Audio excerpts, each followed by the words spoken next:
and call for roll call. Okay, Commissioner Crosby, Here. Commissioner Wagoner, Here. Commissioner Lee, Here. Commissioner Zawadzki, Here. Commissioner O'Leary. I don't see him on yet. He did let the chair and I know that he might not be able to connect because he's like, I think he's on vacation. It's on a road trip. Yeah, and Chair Malone. Here. And next item is the approval of the minutes.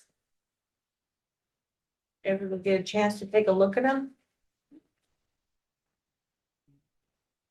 Didn't see anything. Look good to me.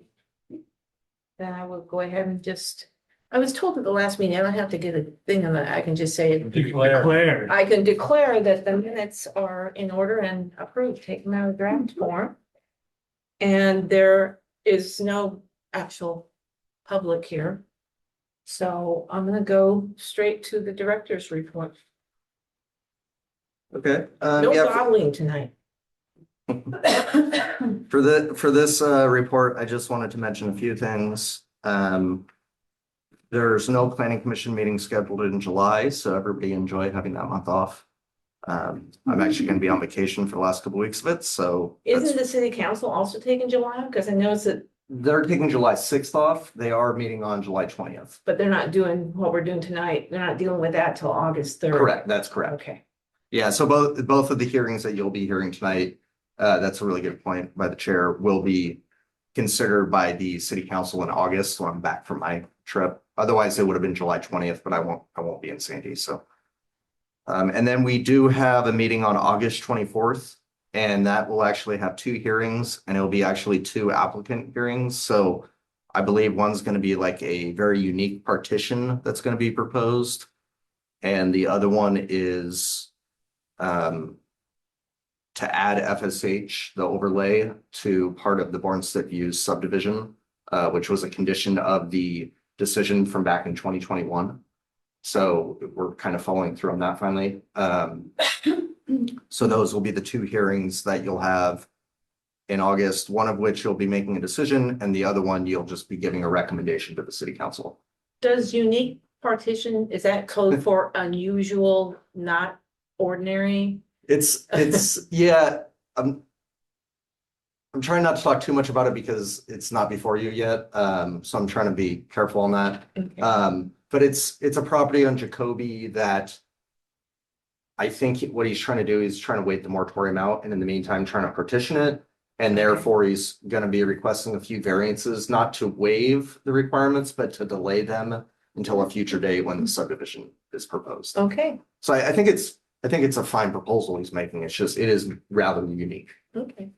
I don't think we've ever done one like that, Sandy, that I'm aware of. And then I included the link to our Development Services Department report that we do every month for the City Council and the Planning Commission. And then I also just included a small update on the wastewater system update. So the wastewater facility plan amendment was that you heard last time in May from AJ when he came and gave the presentation. That was adopted by the City Council on June 8th. So that's moving forward. And they're going to continue to look at the alternative for groundwater discharge as the preferred method. And then additionally, the City Council did adopt the other item that we discussed last time, which is moratorium 5.0, which includes a program to allocate the 190 ERUs once we get those from EPA and DEQ. So we're actually now creating the forms and the handouts and everything for that allocation program. And we're actually getting some questions about it. So I think that will be very interesting once we get the 190, how many people actually apply.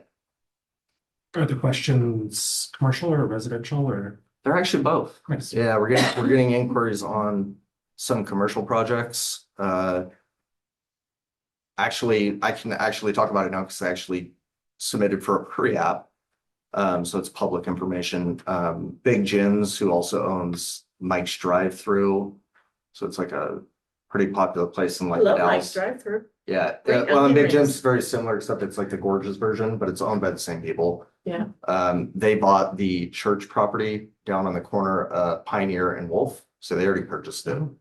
And they're going to most likely knock down the old building and build a brand new Sandy style building down there.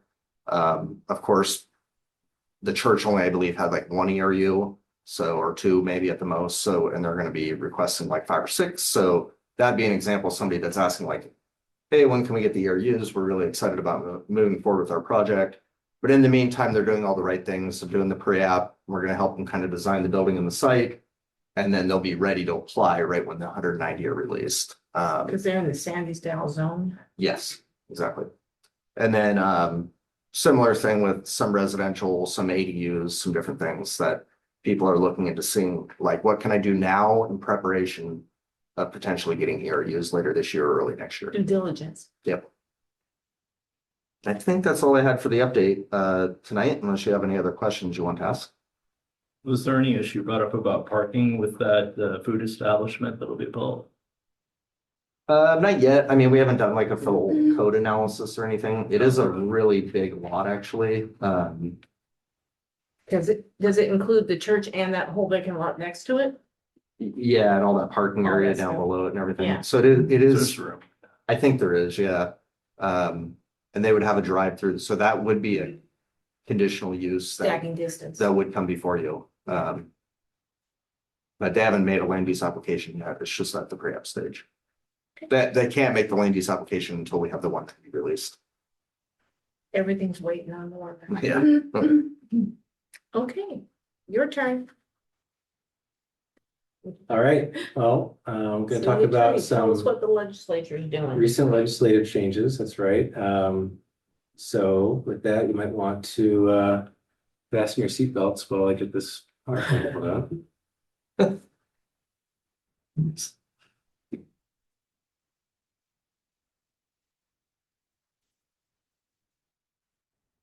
There you go. All right, so this is just a quick legislative update, not comprehensive by any means, just two of the most recent or most significant recent bills relating to land use that will have the most impact on the city and on you all specifically. And both of them go into effect July 1st of this year. The city is in a fortunate position. This is one of those silver linings of the moratorium that buys you a little bit of time to be able to figure out how to work through some of these issues. You're not staring down. Applicants. You're exactly as much as some other cities are. And the clock. First deadline. Yeah. So we're gonna talk about Senate Bill 974, specifically Section 3 of that, and then House Bill 4037, specifically Section 17. And then we'll have a little bit of conversation about where we go from here. So Senate Bill 974, Section 3, this applies to 3 types of land use decisions for residential development only. Both of these bills are just about concerned with residential development as part of the continued focus on perceived barriers to housing in Oregon. This applies to zone changes to a higher density, planned unit developments, and variances from local standards. Those terms aren't defined in the bill, but I think we can be pretty confident since the city doesn't have anything that even resembles what is traditionally a planned unit development currently, that you don't have to worry about that one. But zone changes to higher density and variances will affect the city. And it only applies to land that is within the UGB and zoned primarily for residential use or mixed residential use or planned for residential use. And so for those application types, it preempts the procedures that cities can use for reviewing and making decisions in a way that makes them similar to limited land use decisions, but doesn't actually classify them as limited land use decisions. So, as you may know, there's a category of things in Oregon land use law called a limited land use decision. There's a list in the definitions of the statutes of a number of different application types that are considered limited land use decisions for reasons unknown to me. Rather than just adding to that definition, the legislature decided to create something very similar to limit a land use decision for just these three types of applications. So walks like a duck, quacks like a duck, not a duck. Not quite a duck. Okay. So that process is that you have to provide notice to owners within 100 feet of the site. And that is a floor. The city is allowed to do more than that, but you have to do at least that. And allow a 14-day written comment period prior to making a decision. And you have to make the initial decision without conducting a hearing. But it does allow for a hearing on local appeal. So the main impact here is just that first decision that the city makes for these types of applications where previously there would have been a planning commission hearing, there no longer can be a hearing before the decision is made. So basically, if you get a notice, if you're within that 100 feet, respond to it. Because you're not gonna have a chance to talk about it at a hearing Right, unless it's appealed, correct, unless it's appealed. right. Do any of the criteria for approval change? No, neither of these bills affect the approval criteria. It's just about process. Speed. HB 4037, section 17. This amends the statute that requires cities to use only clear and objective standards and procedures for reviewing housing applications. And what it does is it says that any application that is subject to that requirement, that you have to use clear and objective standards. For those, these procedure rules now apply. One is that notice of the application is limited to only property owners within 100 feet of the subject property, or within 100 feet if it's a development of 20 units or more. 500. 500 if it's a development of 20 units or more, right? That's a ceiling rather than a floor, like in the last slide. So the legislature is saying you cannot send notice to anyone more than this radius. You know, we've had that 100-foot floor in a lot of contexts in land use for a long time, and a lot of cities choose to provide notice more broadly than that. And the legislature is saying here for these types of applications, you cannot provide notice more broadly. It's also interesting that it says property owners, because a lot of cities do owners and residents, for example. Still to be determined what that means for things like code requirements to provide notice to neighborhood organizations or other third parties. But at least for property-based notifications, the legislature is saying property owners maximum this radius. Similar to the previous one, may not require a public hearing before making a decision on the application. And then here's the real kicker, limits local appeal rights only to the applicant. And only the applicant may appeal to LUBA. So basically, Realistically, the only time there's going to be a hearing on one of these is if the applicant isn't happy with the initial decision. although this says may not, whereas the other one said shall not, like it prohibited a public hearing. This one just says, it doesn't say you can't. I don't think that I quoted the language from the statute necessarily exactly there, but it is clear from the statute that it They is don't a- want you to have it- a public it- hearing. It is a shall not, yes, Huh. the way that it's phrased, yeah. So that appeal limitation is really, I haven't seen something quite like that. Who is behind the, what was the impetus for this? I know you know the legislator that put it forward, but who's in his ear or her ear saying, I'd like you to do this? Is it Or maybe a developers? problem that they were hoping to solve? Right, so there is a widespread perception at the state level in Oregon that cities are an obstacle to Obstructive. development of housing. To Right, that develop the housing housing. crisis is due at least in significant part to roadblocks that cities are putting up to the development of housing. What? And Yeah. you know, we've had for a long time in Oregon, kind of three broad camps of stakeholders that have influence over land use policy, one being local governments, the other being developers, and the third being groups like 1,000 Friends and other NIMBYs. protective type groups. And at this point in Oregon's history, it seems that the developers have the ear of the policymakers significantly more than the other groups do. And so, I can't say exactly who spoke to who to get this idea going initially, but these all came with support of the governor's office. Well, isn't this one of the many bills that the governor was pushing? Yes. Yeah, that's what I thought for affordable housing. I'm not sure if this helps, but Yeah, the thing that I think the state fails to recognize repeatedly, and I've talked to people at the state level about this. Doesn't really matter what you change for process, it's financially is what's constraining housing. Interest rates, cost of construction, cost of labor. There is enough money, the process is the least of the worries. And What's that word, affordability? Yeah. from my perspective, I think part of the issue is like I was saying earlier, that the development community seems to have the best lobbyists right now and the best the ear of the policymakers.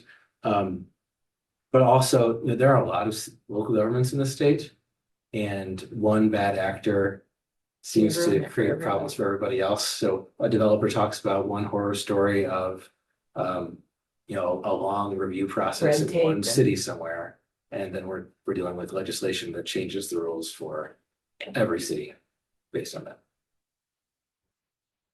Okay. Any questions about the specifics of either of those before I move on to next steps?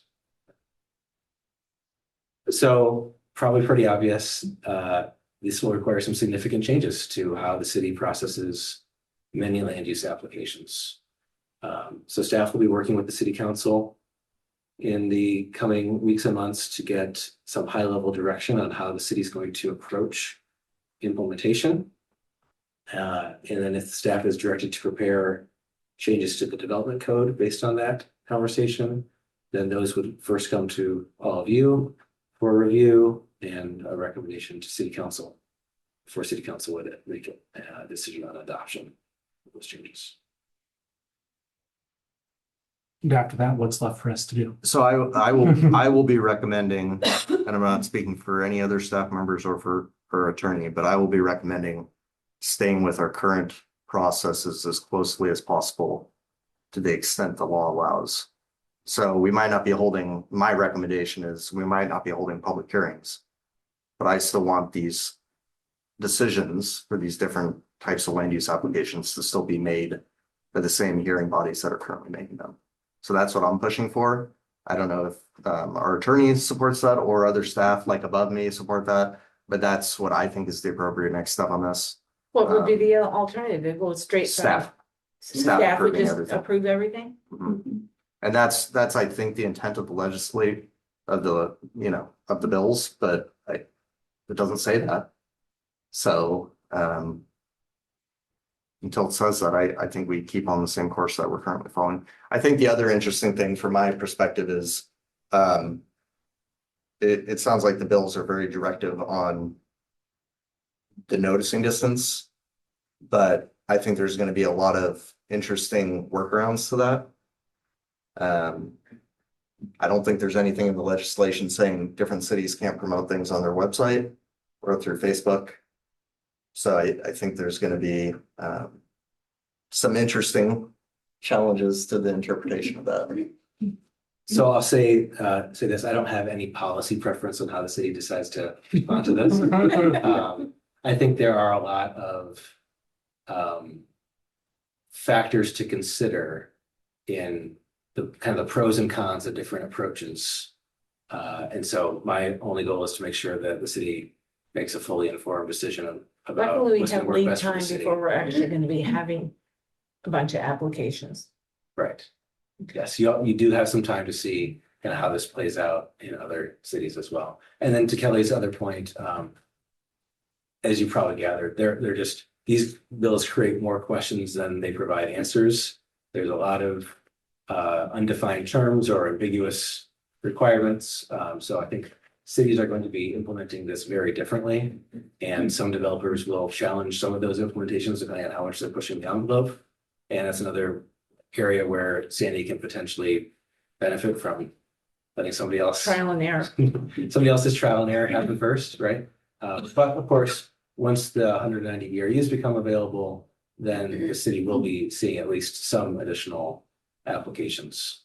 We have So to we'll do say, anything. again, these only affect residential, so the extent the city's getting commercial and industrial applications or public service type That's applications, those can continue Current. unaffected, yes.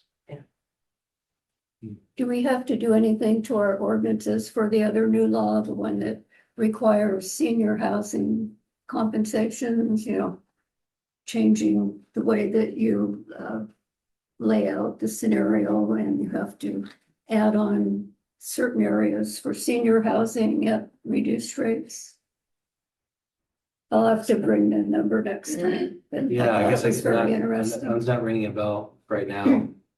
There are a number of other bills, just, I guess maybe indirectly answer your question, that make more substantive changes for like where certain uses have to be allowed, Mhm. not allowed, rather than procedural changes. And the city's been working on implementing some of those, and others we're waiting to see how some litigation challenging some of those plays out.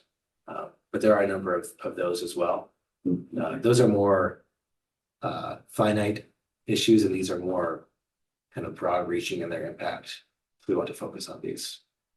I do want to say, I think there is one that we could get before the 190, and that's an upzoning. So we could get an upzoning application prior to changing the development code and prior to the 190 being released. And if that occurs, I'll be talking to our attorney on how to most appropriately go about processing that application. Well, when you have limited ERUs and you make it to where instead of R2, it's, it's taking away a bunch of your ERUs if you do that. I mean, they have to have ERUs to do it, right? Just to develop the property, yes. Yeah. Right. Yeah, as the director of the department that oversees planning and building, I don't feel comfortable making zone change decisions, even if it's the initial decision. So if somebody brings in a zone change application, we'll have to be very careful on I'm how we glad for process that. it. I'm glad that you personally- don't feel comfortable just doing that unilaterally. I Yeah. personally don't think it's my role. No, My role is to bring the application to the planning commission and city council and for the legislative body to make the decision. Same thing with I like if don't, they I were don't to- think it's our role to make that decision either. It's I our role to agree. recommend something to city I would agree. council. So I just want to be very clear on that. Like I'm not really enthused about this new legislation. I just want to let you guys know. I couldn't tell. I guess the last thing I'll say is this is a snapshot in time. You may have noticed with these two bills, one of them is from 2025 and one's from 2026. I would expect that there will be more in 2027. The legislature sometimes isn't even waiting until the bills that were supposed to fix a problem go into effect to see whether they fix the problem To fix before it again. trying to fix it again. So this could all be completely different this time next year. Yeah, this sort of legislation for me puts people in my position in a very tricky place. That I don't think is the state's trying to put local planning directors in the hot seat is what it essentially is doing. So not a huge fan of that. Okay, And there's not many legislators that have a land use background. No, no, there is not. No. Or that have probably worked in local government. more's the pity. Okay, moving on. Tonight we do have a couple of legislative hearings. And the first one is dealing with Go Sorry, ahead. Chair, there was the item to get an update from your council liaison, if you would. oh, I forgot that. We do have a council liaison here. Can you update us? I can, there's a lot, we've been Kelly mentioned the wastewater facility plan amendment. That was a huge, not undertaking. Well, I guess. Challenge. Undertaking, yeah. We're really happy to be on that path. We're hoping that as things fall into place, the state, DEQ, EPA will kind of see how beneficial it is. It's done in other states. We're just in the very early stages and kind of taking baby steps to get where we need to be, but it's looking what it should look like right now. We haven't. Fingers crossed. With the wastewater facilities plan, I'm sure you all got your, little green sheet in your utility bill. 17%, yeah. We had to raise the rates again, across the board. The one thing I wanted to say with that is we did expand the utility customer assistance program. It was 1 to 2 people and there was an amount. We have expanded that to 3 people.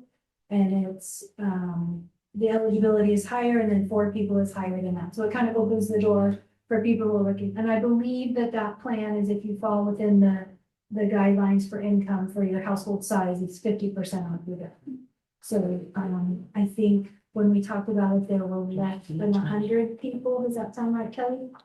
Who were taking I think advantage so. of that. That sounds right to me. And so we're hoping that that will kind of open the door for people to get on the website. You don't have to go in, you don't have to be interviewed, you just have to give them your, whatever they're asking for and get approval online. So we're hoping that will help. None of us want to pay higher bills, but none of us also want to be without water. And so that's kind of where we are. It's lower than we thought it was going to be going with this new plan. At this point, the financial forecast has adjusted a little bit currently what we're looking at. So we're going in the right direction, but we still have to keep moving forward. We had the Longest Day Parkway last Thursday at Deerport Park. A lot of people came. We were slinging dogs left and right. Lots of water guns were given out by the planning department. People really liked the park. Kids were playing. Covered area is beautiful. We had a lot of feedback that it's really unique and they're really happy it's there. Even the neighbors, some of the neighbors said, you know, we were real hesitant, but it's a really nice facility. So that's good to hear. The Parks Department works hard on that. We did adopt Resolution 2026-19 expressing condolences to the victims of the May 31st tragedy. It includes gratitude for the first responders and commitment to community healing and resilience. That action was a huge impact in our community and will continue to be. And so we are committed to offering what we can when people are seeking some sort of support. It's not just going to go away. And so we want to make sure that the community knows that we all are in the same place and we're all together and we're stronger because of it. One last thing, Mountain Festival's coming up, and which is great. We all love Mountain Festival. The day after Mountain Festival, Minot Park is closing until it's looking like Winterfest. yes, early November. We're looking at October, November, hoping that everything goes as planned. So we're trying to promote. I'm the transit department on the transit department board. So I'm working with Andy to try to promote the other parks in the area. So we've kind of set up a park trolley on certain days to let people know, hey, this one's closed. We know it's a huge impact on the community, but let's go to Boardstead Park and we'll take the trolley on this day. And let's go to Deer Point Park. We'll take the trolley on this day. So we're hoping to kind of smooth that over a little bit because it's going to be a huge impact, but it's also going to be a huge impact when it's done. So. Because Fantasy Forest, along with everything's closed. No Fantasy Forest. Correct. Yeah. Correct. More ADA accessibility, another restroom. There's certain parts that can't be graded for easier up and down, but there are certain parts that can. And so the park will remain Minot Park, but it'll be improvement. And so that's kind of that's a big thing coming up. So looking forward to what it's gonna look like. So, And that's already been contracted. They're ready to go. yeah, we just approved the contract, last week. And so I'm not sure what structure they went with, what structure style. I kind of all got lost in the shuffle, I think. I know we talked about several a year and a half ago. But I know the restroom will look, I think, pretty much exactly like the one at Cedar Park. yeah, Yeah. yeah. And you're talking picnic shelter structure. Are they? Are you talking redoing- about the picnic shelters? I'm sorry. No, I was talking about the restrooms. Oh, Are they redoing the All of the structures. the stage and everything too? No, I didn't think all think the so. structures that like have like during Mountain Festival have the different food booths, and my understanding is all those are gonna be new. Yeah, yeah. The park is gonna be completely new, but it's gonna be easier to get to for people who may not have access to it. So, I think these new builds sound great. Thanks, Josh. But Happy to be the bearer of good news. I know. sometimes you bring good news. When, Right. but that's all I've got. Thank you. That was longer than I thought, but there's a lot. Can I There's a just lot Going on. piggyback one little thing off the end of that? Sure. The lower parking lot, which is like the overflow for City Hall and is used for the park, the one like, not the one down in the park, The but the one that one had just the like right boost here. cart. in it. Yeah, yeah. So And- that's gonna get that's gonna get like ripped out and redone. And it's gonna actually have curbs and it's gonna be really nice. It's gonna be like more like a regular parking. More Right. inviting at night. Yes. We're hoping to work with Joe to kind of conceal the dumpster area. Oh, right, yep. And kind of make it look a little less, industrial, we'll go with. But yeah, that's gonna create But the city owns the parking lot at Jones, right? That's gonna be redone also. That area. Next So to you know how when you next come to in- the memorial? Yes, Okay, because when you come into Joe's, that parking lot, it's the city's parking lot, yeah. but there's like some potholes that have shown up the last, 5 or 10 years. Yeah. Those will all be taken care of. Wasn't there also a plan to buy that between Fantasy Forest and Joe's driveway and that piece of land right there? Didn't the city opt at some point to buy that chunk that's, I don't know if there's been a decision made on that yet. I mean, it seems like if you were gonna buy it, you'd wanna buy it before you do all this major. I think that was just introduced to us last week. Well, it was also introduced about 22 years ago, so it's maybe finally coming to a head. But it's been, the proposal to do it has been around since at least 1998. Probably was a lot more affordable then. It was. Yeah, it's not gonna be nearly as cheap. Waiting does not increase the value, or it doesn't increase the viability of the land, or the viability of buying land. Okay. Any comments before we get into the legislative letter from the commission? All right, then we'll move on to the legislative hearing, and it's dealing with temporary uses and structures in chapter 17.74. And so I will just start with our little thing here for holding this hearing. The hearing is starting at 7:03. Are there any abstentions from the city council? I mean, from the planning commission, excuse me. We got promoted, guys. Well, that is debatable. Sorry. I think we'd rather be where we are. Okay, any conflicts of interest? And any ex parte contact? None. Moving on to challenges, nobody's here to challenge it, so we'll move on to reading the following statement. I'm not gonna read it because there's nobody here to testify. Your comments should be state where you live and all that, so we will just move on to staff report. Okay. So yeah, it's as the chair just said, it's a legislative public hearing to talk about temporary uses and structures in chapter 1774 of the Sandy Municipal Code. This kind of piggybacks off of one of the council's current goals, which is goal 6.10, to continue to improve and refine code language, policies, and practices related to code enforcement. I know we've talked about this several times in the past, so I'll try to be brief here. This kind of was initiated in 2023 with a kitchen fire at one of our local restaurants. We worked with them to install a food cart pretty much immediately so they could continue to serve food at the bar that they also own. Then city administration asked staff to start making modifications to this code chapter. We did actually meet with the planning commission back in 2015 about making some changes to this code chapter, although it didn't include most of what's before you tonight.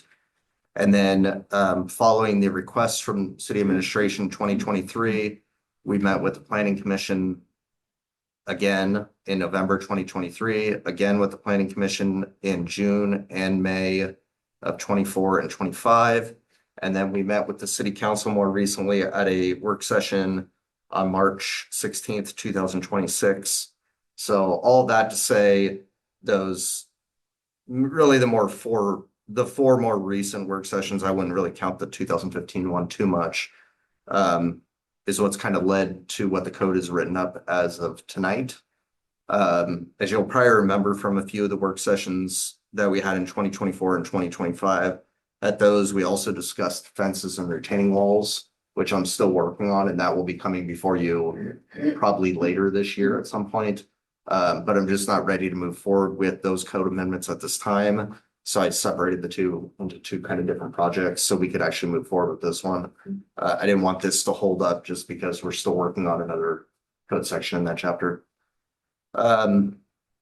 So I think, some of the main things to kind of highlight here, since you've seen the code last, is we did add a carve out for the Mount Hood Farmers Market or any substantially similar event. We worked with the city attorney's office to have the language for that written in such a way that the city manager in the future can approve those type of events to go beyond the 90 days. So those could go up to 200 days, since the farmers market or any other market would be more like a half year probably schedule of when it would be being held. So that was requested by the city council at the work session on March 16th. Another thing that was requested by the city council at the March 16th work session that you didn't previously review is they wanted additional provisions around utility services and plans. They wanted it to be more clear that when we're doing temporary structures, that those sorts of documents from like an engineer are only needed when they're absolutely necessary. So we worked with the attorney's office to clarify that as well.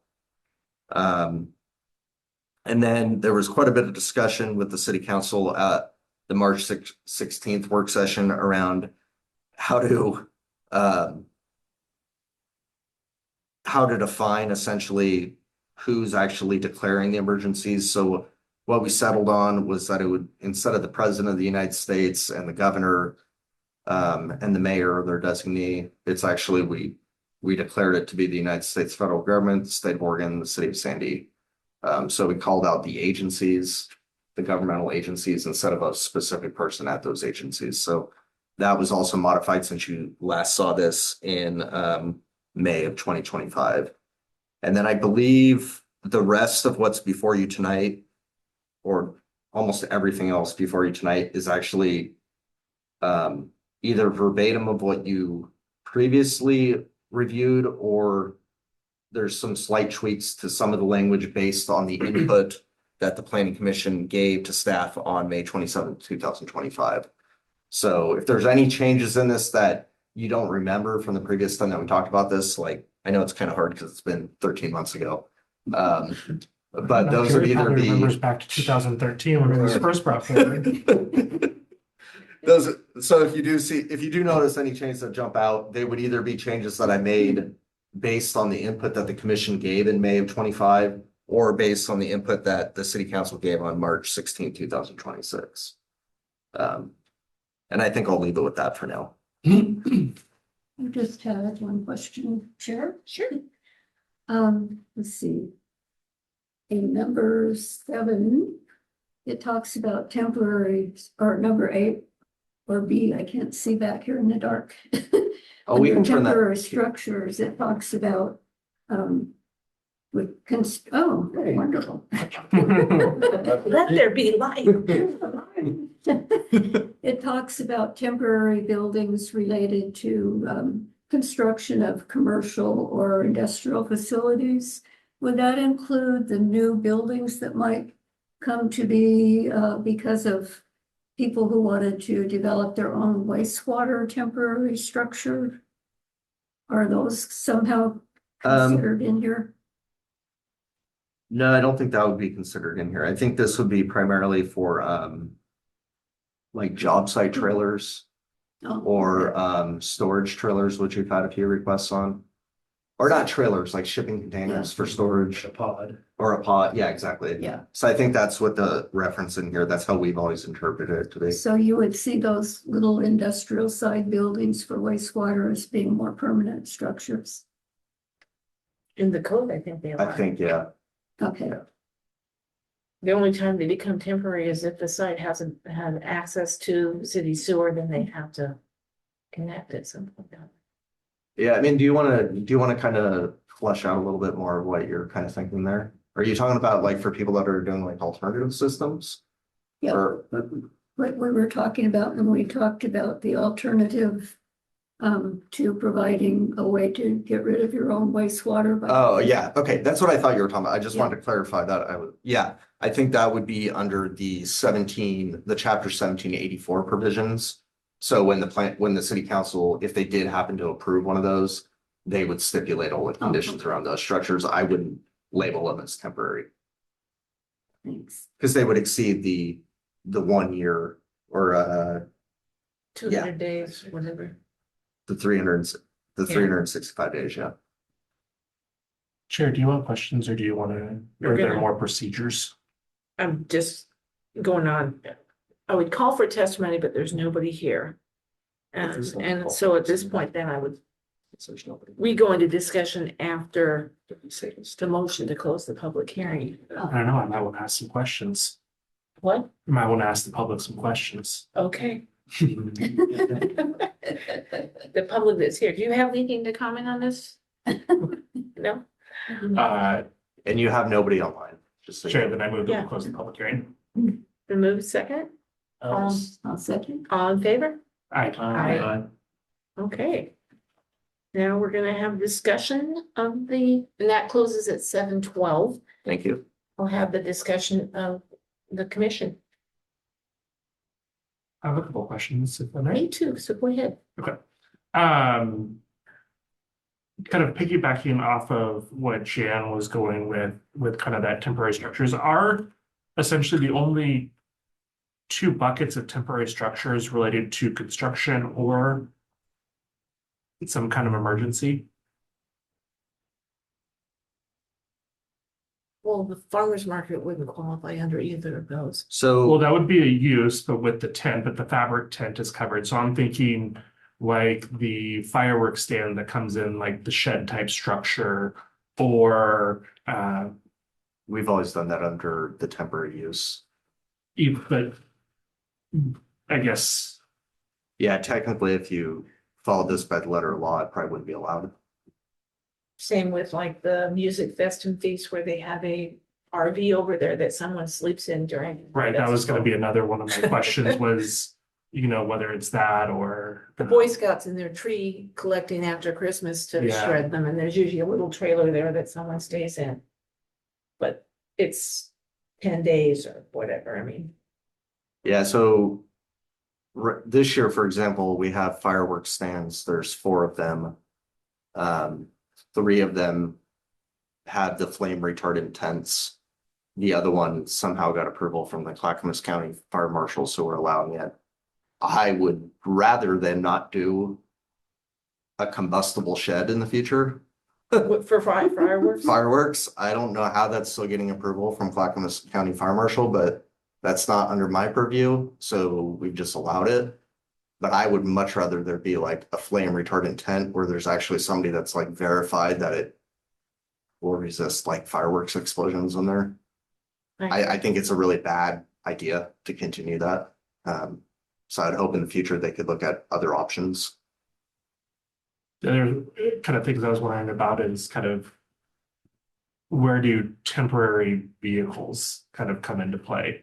So whether that be maybe a food truck for an event or, So that has an exception in the food cart section of the code. If it's up to 3 days, then you can have a food cart as long as you get a business license. the other thing I was thinking of is like portable bathroom or something along those lines. They have all sorts of stuff that they're putting in different trailers and stuff that they're bringing to, setting up different places now. Yeah, the bathroom one.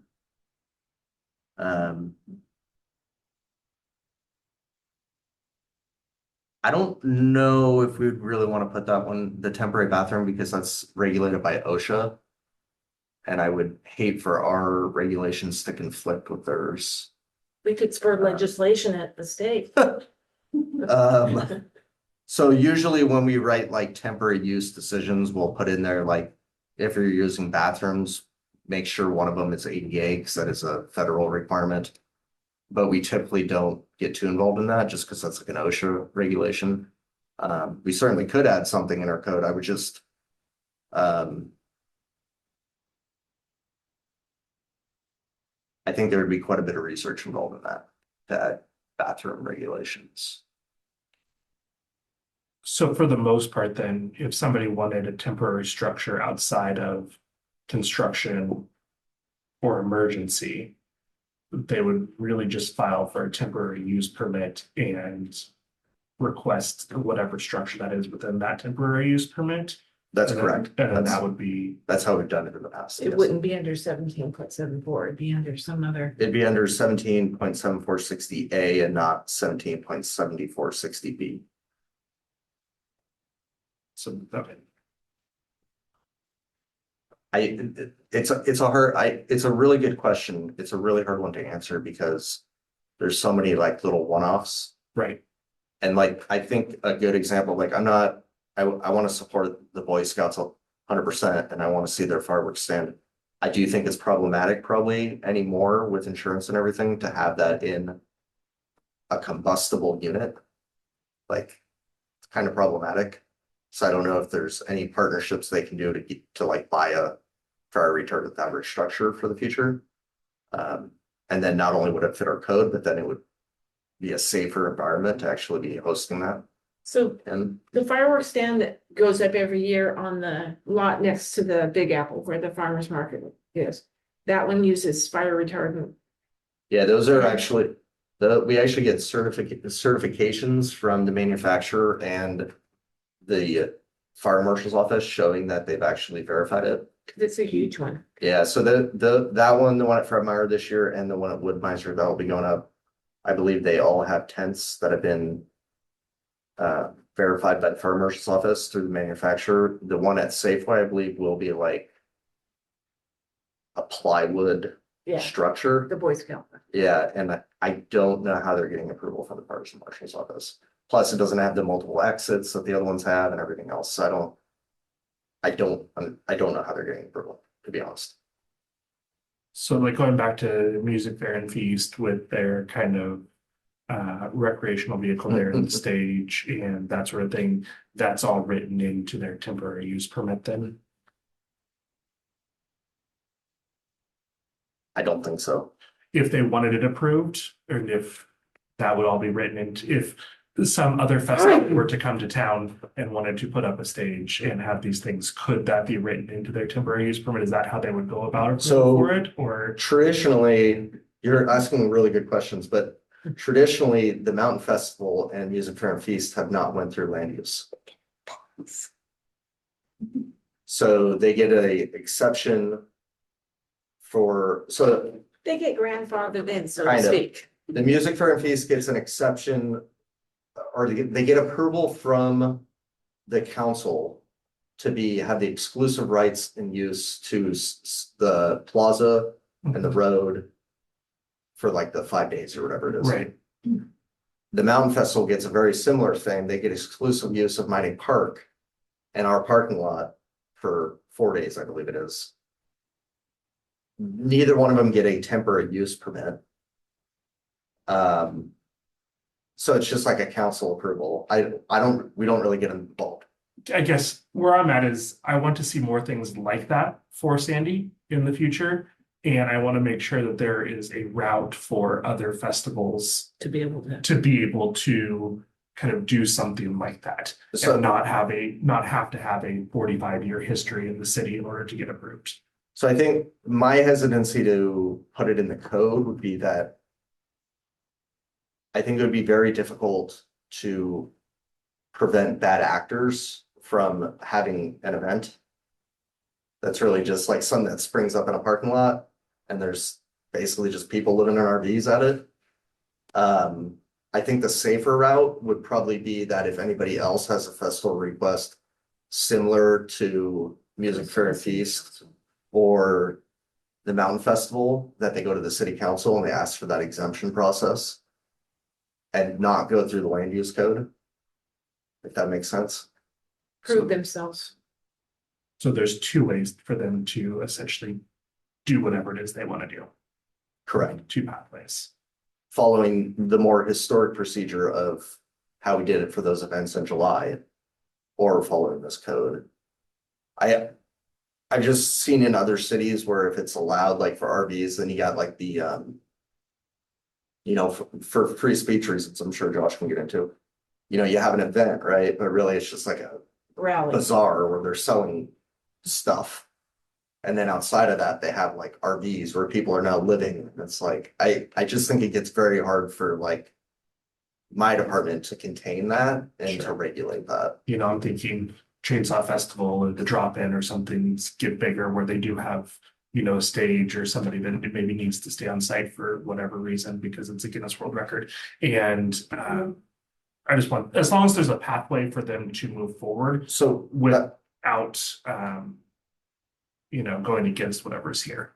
So the drop-in's a great example. So the drop-in, which would be at Cedar Park. I've already talked to the parks director, Tiana, and we're not gonna run that through a temporary use permit. Since it's a city property. They're just gonna go through the council. Similar to the Mountain Festival, similar to Winterfest. And because the city's like co-sponsoring it. So if it's something like the Chainsaw Place Festival though, where it's on private property, they would have to go through a land use process. Yeah, they got a temporary use permit for that. Okay, and so they would have a harder time doing something Couldn't like they that, also just come to the city council? an RV or something along those lines.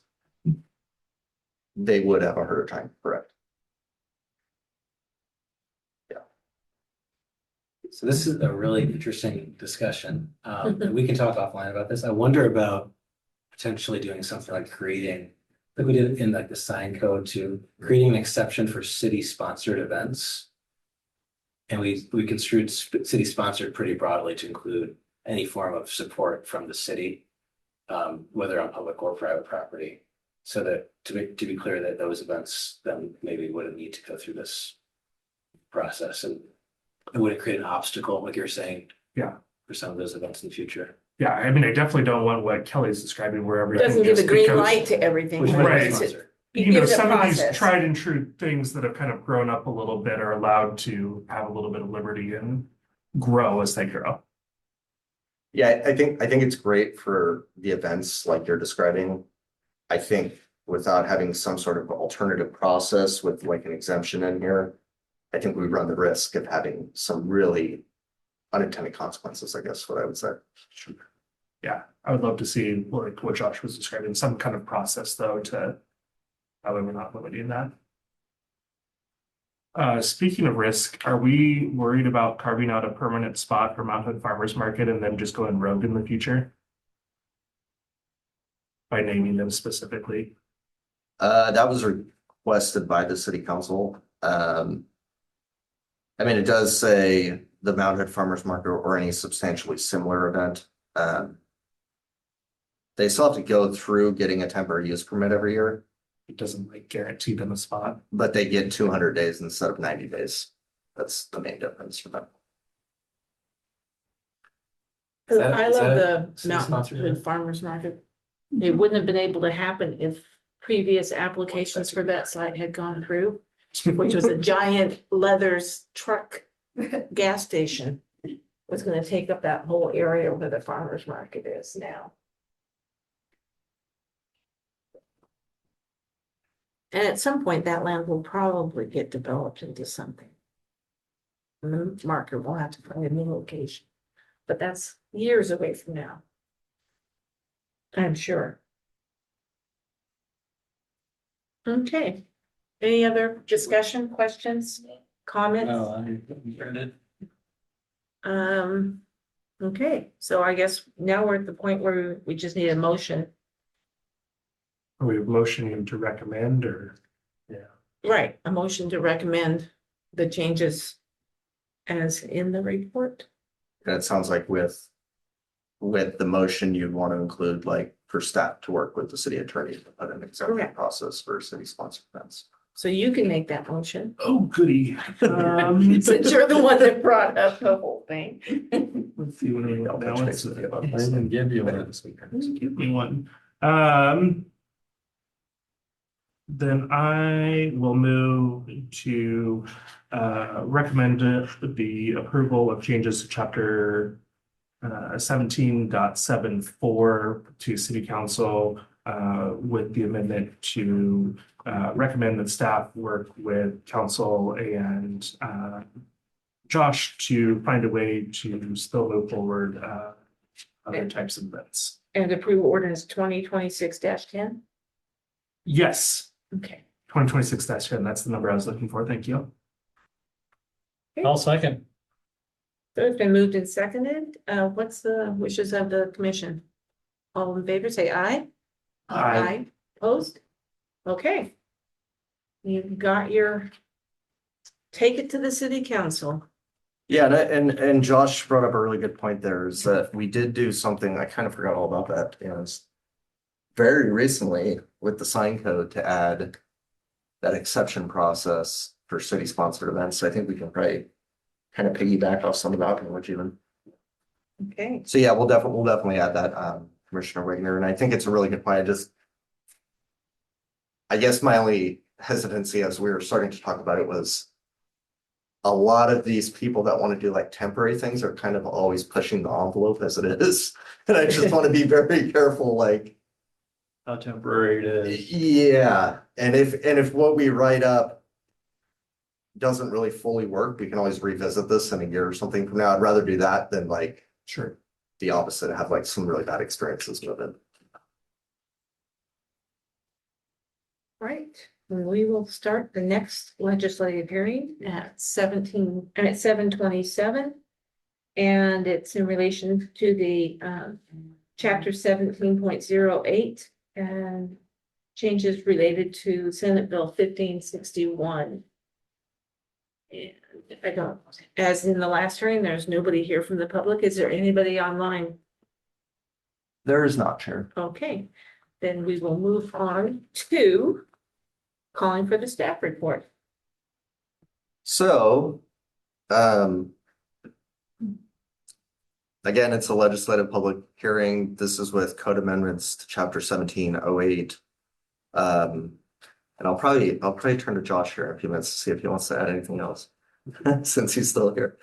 I actually just found out about this one probably within the last 6 months, I believe, so I was not really tracking this one or following it very closely.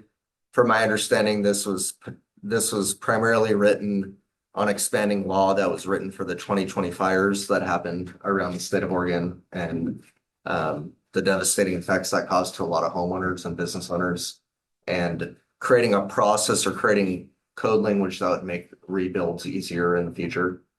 So that's kind of the impetus for where this came from, to restore or replace a dwelling that is damaged by natural or involuntary events.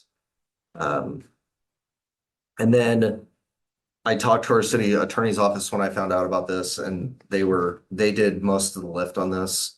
Ashley at Barry Elser and Hammond did all the code writing based on the bill or the legislation. So I just took what she wrote, and then all we did was add some references that were specific in Sandy in this code section, but it's really verbatim from what she said we had to allow. I don't know if there's anything you want to really add to it. I don't think there's. My understanding from this, and Josh, correct me if I'm wrong, please, because like I said, I wasn't tracking this bill until very recently. I don't think there's any real discretion here. I think like what she's written up is like what has to be You in the must do code. this. Unless you go differently. Nope. Okay, Now, and the history of this, as Kelly touched on, is after the fires, there was some temporary legislation for rebuilding.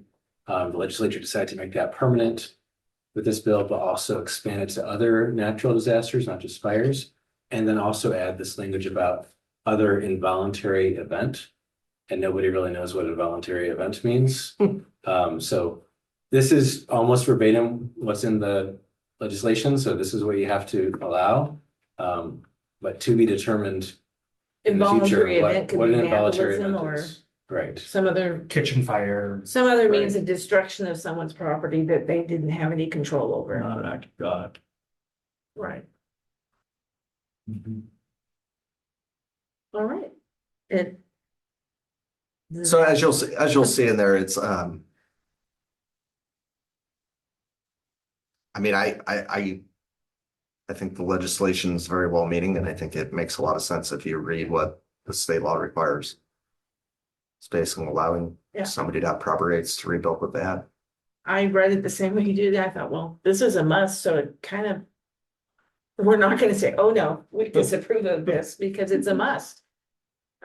If we do, then that would be silly. So, is that the end of the staff report? Yes, it is. Thank you. And again, there is no one here and no one online to give testimony, so. We heard it just now, but you can give us a staff recap and a recommendation. Yeah, I would recommend that you close the public hearing. I don't believe that's been done yet. We close the public hearing, and then if you have any questions, please ask, because Josh would be the most informed person to give you input on that, not myself. And then give a recommendation of approval Okay. to the city council. So I will entertain a motion to close. Close. Jan and Jerry at 7:32. The hearing is closed. Discussion. All in favor, say aye. Aye. Aye. And now discussion by the commission. I've been working on something, or talking about this, I should say, maybe not working on, but talking about something like this for many, many years at my other job, and so I'm happy to see Being something implemented. similar going in. I would love to see maybe some internal policies around how we handle emergency permitting as well. Any other comments, discussion? I have lots of notes on the last one that most of the other commissioners addressed. This one, I just said, no notes. We just need to move forward. Yeah, I think that's an interesting point brought up by the commissioner there. I think, when we have had emergency type situations with property being destroyed, we do try our best to prioritize those applications and those needs from those applicants.